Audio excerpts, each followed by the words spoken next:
This is Nightly Business Report with Sue Herrera and Bill Griffin.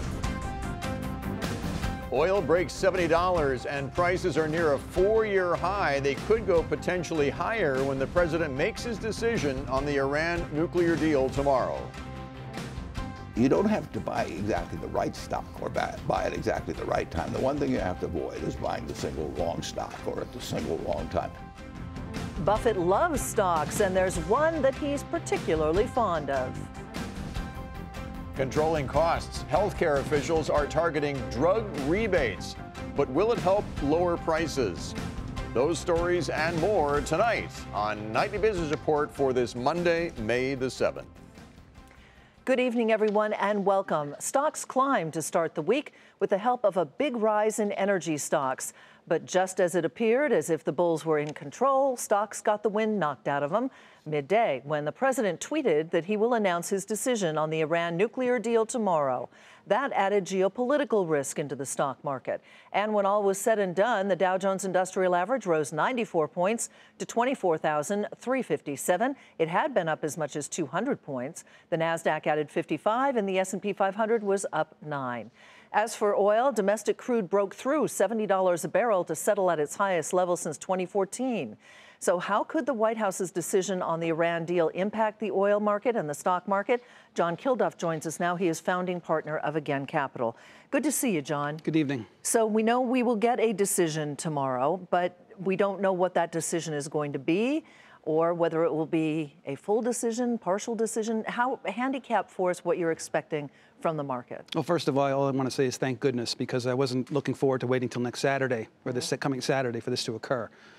The stakes are tremendously high, Sue. This is a market that's relatively tight in terms of overall global supplies, partly induced by Saudi Arabia and what's going on in Venezuela. But if the president goes full-throated on this, if he were to pull out of the deal, the JCPOA, the Iran nuclear deal, and also announce an aggressive path towards reimposing sanctions, the oil price will be off to the races to the upside. Because it cuts off Iranian oil out of the world market again. Our best guess on that, initially, it would impact upwards 300 to 500,000 barrels a day of production, maybe more. And if to the extent it lasted, Bill, it would go down even more because they wouldn't be able to get the parts and necessary expertise that Iran needs to keep the oil going. All right. Assuming that's what happens, what do U.S. producers do, though? I mean, they're still pumping. Couldn't they make up the difference there? Well, they are pumping full out. I mean, we are pumping more oil right now in this country than ever before, 10.6 million barrels a day, second only to Russia.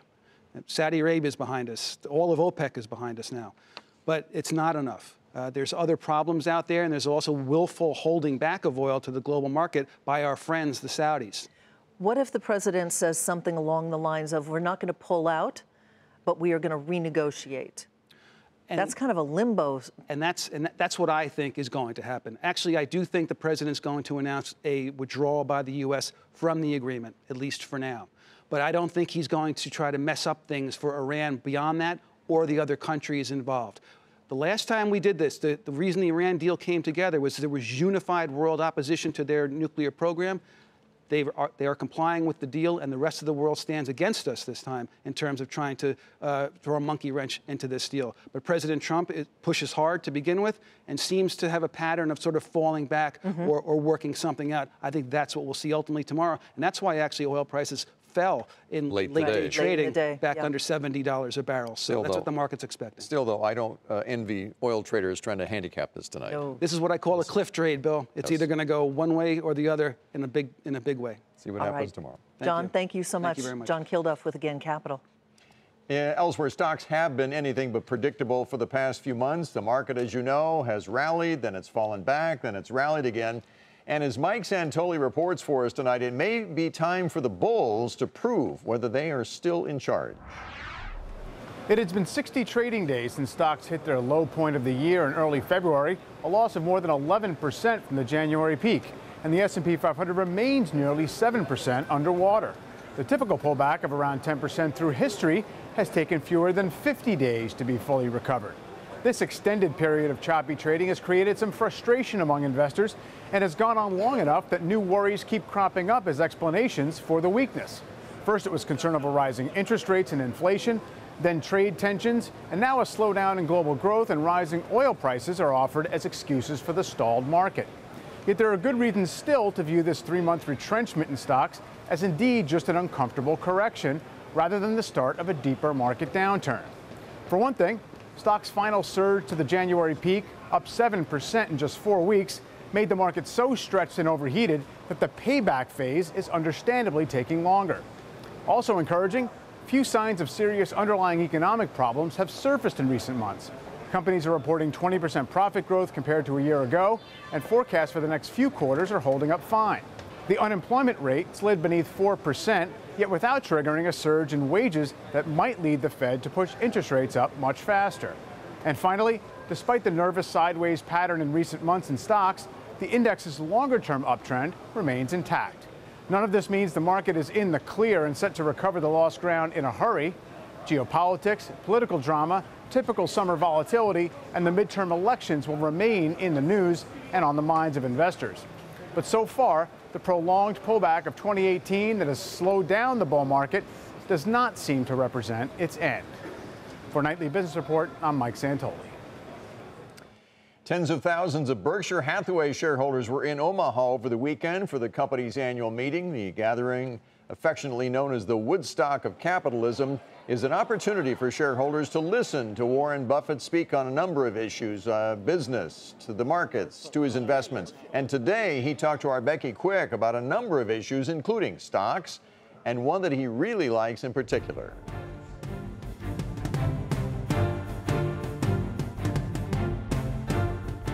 The first thing most people want to hear from Warren Buffett is what he thinks about the stock market right now, so we asked him that this morning. Buffett overall says that he's had a very tough time in terms of finding deals for Berkshire Hathaway. Says a lot of the deals that have been brought their way, private deals at least, he thinks have been overvalued by about 15 to 20%. However, when it comes to individual investors, he views things a little differently. Almost always, equities have been a better buy, and certainly if you're going to put away money over time when you're younger, if you buy stocks over a considerable period of time, you're not going to get the lows, but you're not going to just buy at the highs. And if you buy a cross-section, well, like I say, it'd have turned $10,000 into $51 million, and you'd never have had to look at a financial page again or listen to a broker. And, of course, Buffett has found a stock that he does like for Berkshire Hathaway. He doubled down on shares of Apple in the first quarter, buying an additional 75 million shares. That brings Berkshire's total take in terms of Apple shares to $43 billion. Here's why. We bought about 5% of the company, and I'd love to own 100% of it. But that's the test. Would you like to own 100% of a company? If you're going to buy 5% of it, we're not buying a stock when we buy Apple in our minds. We're buying 5% of a business. We buy 100% of some businesses, and when they're publicly held, we buy 5%. But we bring the same thinking to it. We like very much the economics of their activities, and we like very much the management and the way they think and the way they act.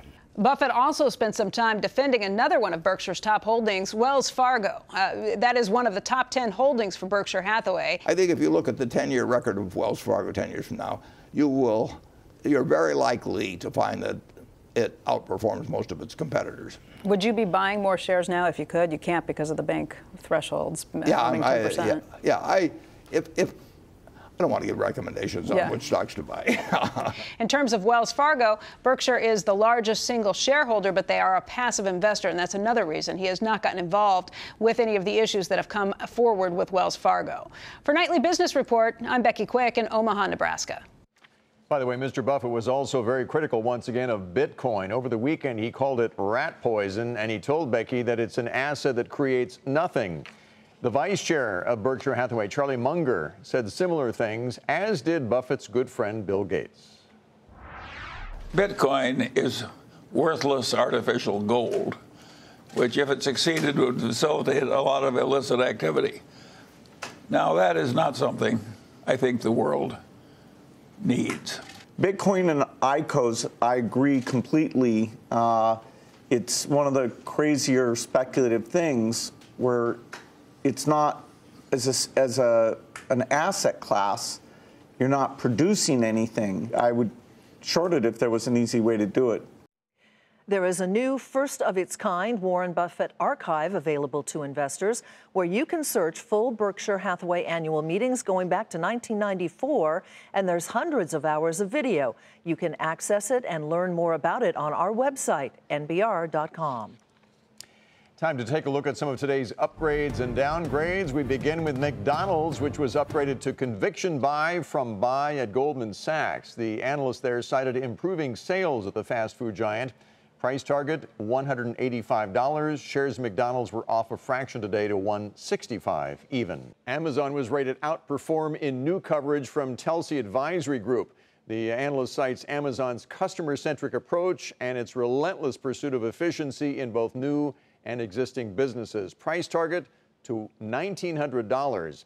Amazon stock rose 1% in trading today to close at $1,600.14.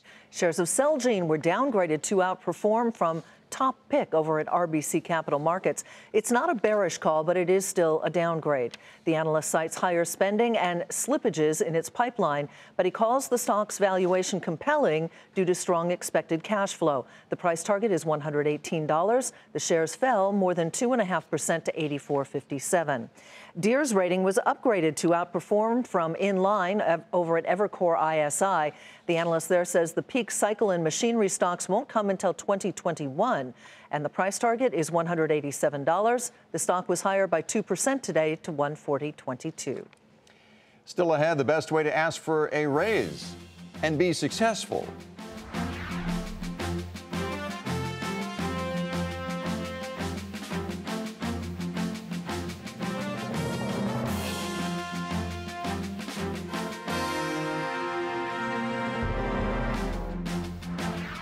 The activist investor Value Act has reportedly built a billion-dollar stake in Citigroup.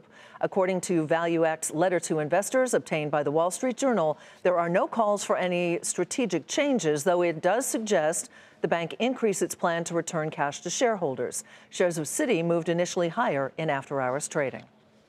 And a different activist is targeting a healthcare software company. Elliott Management wants to take Athena Health private in a deal valuing that firm at about $6.5 billion.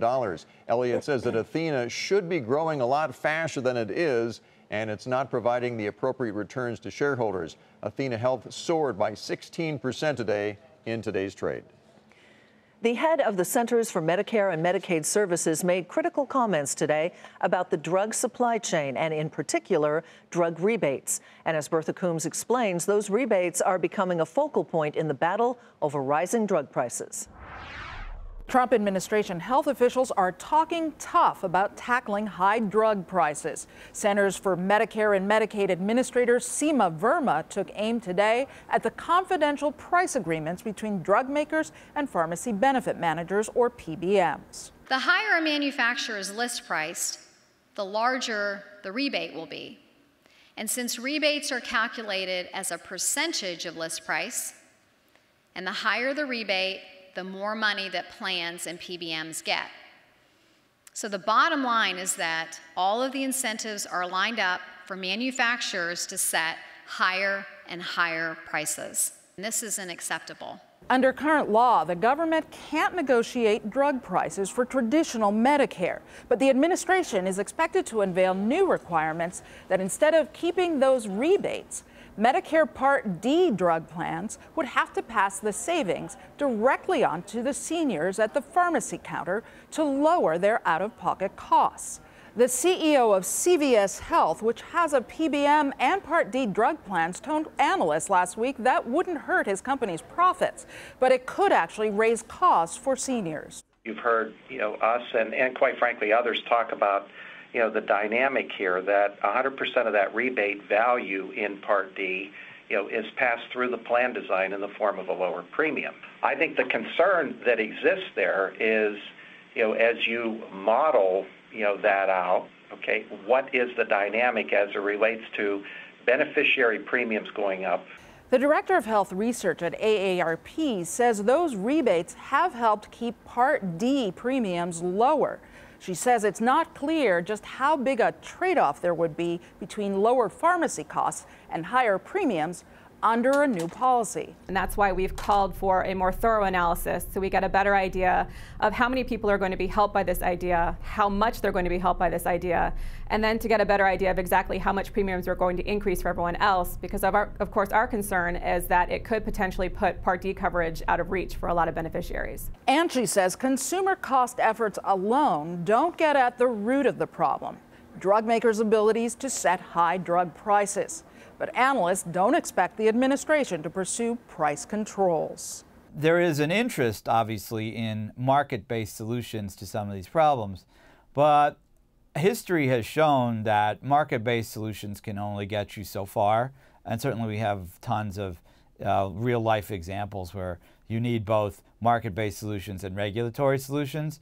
And again, the posture here has generally been anti-regulation, and so I just don't see the regulatory hammer that they can use to change all this. President Trump is expected to unveil his new drug policy plan later this week. For Nightly Business Report, I'm Bertha Coombs, New York. All right, let's turn to Peter Pitts right now to talk more about all of this. Peter is the president of the Center for Medicine in the Public Interest. Peter, thanks for joining us tonight. My pleasure. How likely, now that we're focusing on these rebates, that this flow through of funds that occurs in the industry, how likely is it we're going to roll those back, and what would the impact be? Would it be meaningful to lowering drug prices? You know, when you ask most people why are their drugs too expensive, they say, well, I go to the pharmacy and I've got this huge copay. So the copay cost is what most Americans say when they think about drug prices. And these PBMs, as was mentioned earlier, are getting 10, 20, 30, 40% discounts from the manufacturers, and those discounts and those rebates are going in their pockets rather than lowering costs at the point of dispensation. So I think that when we think about lowering drug prices, what the voter wants really is to make sure that when they go to the pharmacy, they're paying less out of their pocket. And when it comes to affording plans under Part D, of course you want affordable premiums, but having a cheap plan that gives you high copays at the pharmacy is not a victory. It's a political talking point. So I think that what we're recognizing now is that drug pricing is an ecosystem. There's the manufacturer's price, there's the discount and rebate that it gives to PBMs, and of course, one person's discount and rebate is somebody else's kickback. It depends on the verbiage. But I think really transparency really is the word of the day here. When people recognize the types of rebates and kickbacks that are happening, they're going to want to know what's happening to that money and why a person's product isn't less at the pharmacy. How do you see, the gentleman that Bertha had in her report said it might be part regulatory and it might be part market. Is that how you see this being resolved?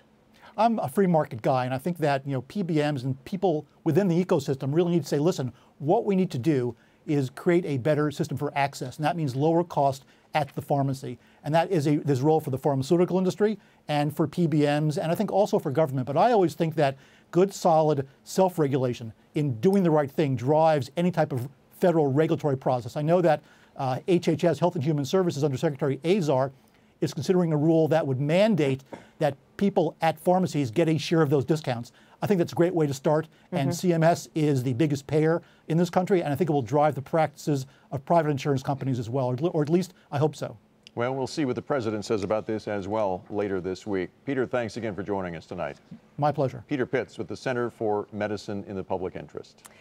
Walmart is tightening its opioid prescription policy. The world's largest retailer said it will only fill first-time acute opioid prescriptions for 7 days or less nationwide. It is also going to limit the dosage and require e-prescriptions, which are harder to alter and easier to track. The new restrictions follow recommendations from the Centers for Disease Control. Starbucks inks a deal with Nestle, and that is where we begin tonight's market focus. Nestle is going to pay Starbucks more than $7 billion for the rights to market and sell Starbucks coffees and teas on a global scale. Starbucks said the licensing deal will broaden the reach of its products. I mean, it helps that Nestle is the biggest coffee company in the world. We've worked together to create what we think of as the definitive global coffee alliance in the industry. This particular partnership is all about taking what we've learned and built in North America and taking it globally. It's also about expanding the addressable market to now bring Starbucks coffee to the Nespresso and Dolce Gusto platforms. Starbucks shares opened 3% higher on that news this morning, but they did close off a fraction to 57.45. Nestle shares trade on the Swiss exchange. Elsewhere, print advertising and circulation revenues continue to be pain points in the latest quarter for newspaper publisher Gannett. But a rise in digital ad sales helped the owner of the USA Today top earnings expectations. Shares climbed by 12% today to $10.89. Sue? Bill Hertz reported stronger than expected revenues, but it missed earnings estimates. The car rental company said that while nearly all of its financial measures improved, it still has work to do to achieve long-term growth. Shares of Hertz initially plunged in the after hours, erasing a nearly 4% gain during the regular day when the shares finished at $22.16. And also out after the bell, online real estate database company Zillow delivered profits and revenues that were ahead of expectations. The company said results were helped by an increase in active users and visits and also higher revenues in Zillow's Premier Agent feature. But guidance for the current quarter, was a little bit light, and so investors sent shares initially lower in after hours. They ended the regular day up nearly 6% to $55.91. Turning now from corporate earnings to your pay. Friday's otherwise strong jobs report showed one area of weakness, still wage growth. So why are workers still not getting raises in such a tight labor market? It could be because we're afraid to ask. Senior personal finance correspondent Sharon Epperson is back with us to talk about how to successfully negotiate that tricky topic. I guess timing being everything, it matters when we ask sometimes, right? It absolutely matters when you ask. And right now is actually perhaps a great time to ask. We have seen average earnings start ticking up. They're not better than inflation right now, but they could be better. Part of the reason why may be that we're not asking for what we want. Glassdoor did a survey showing that 60% of folks who had a new salary got it not from negotiation or anything. They just took what was offered to them. Only 10% actually negotiated to get that salary in their current job or a new job. Okay, so say you've mustered up the courage and you're going to go upstairs and talk to the boss. The boss is going to want you to justify that, right? That's so what exactly kind of right. data? We talked to career coaches at Six Figure Start, and they said one of the key things you need to do is research where the company stands right now. Determine if they're able to give you the raise. Is your department doing well so that you should be afforded a raise right now? And also figure out if the timing is right in terms of the time of the year. Do they usually make those decisions at the beginning of the year, the middle of the year, the end of the year? And then also figure out what you have added in terms of value to the company. What have your accomplishments been? Have you let your bosses know what you've added in terms of value, and then time your raise to those accomplishments? You're smiling. Oh, well, because you asked for the more money, but what other perks could you ask for? I'm curious to know this. We're taking notes. Well, you can ask for a lot of other perks, but people sometimes they don't want the salary necessarily. They want the time. Maybe they want to have some paid time off. Maybe they want to have tuition reimbursement so that they can go back to school, get that master's degree, or go get more education. And in terms of health and fitness, getting that fitness club membership, that might be a perk. The flexible schedule, though, and I've heard this more and more, particularly from women in the workplace who say, I didn't even go in there and ask for the raise. I actually just wanted the 3-day week. That I found very interesting. Sharon, as always. It's not just women that want that. That's true. Thank you, Sharon. Sure. Good stuff. Coming up, mapping the road, why one autonomous vehicle startup in Texas thinks it's different from all the others.